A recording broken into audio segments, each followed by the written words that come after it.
Владата е незаинтересирана за унапредување на животната средина, велат невладините. Од Институтот за комуникацијски студии алармираат дека во Македонија постои екокорупција.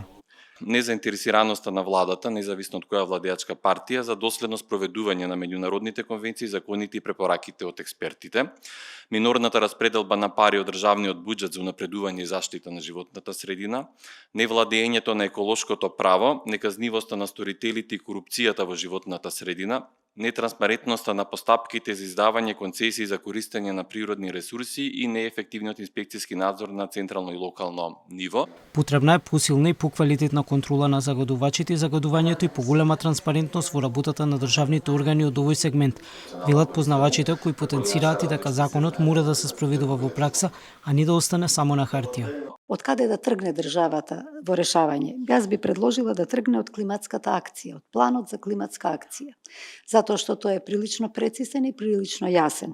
Претседателот Стево Пендаровски истакна дека стратегијата мора да се темели на стручен пристап и одржлив развој. Стратегијата МКД 2030 треба да ги утврди приоритетите за развој до крајот на оваа деценија, да содржи реална проценка за силните и слабите страни кои треба да бидат зајакнати со повеќе ресурси, како и да посочи на потребата од инвестирање во неразвиените сектори кои се релевантни за севкупниот развој.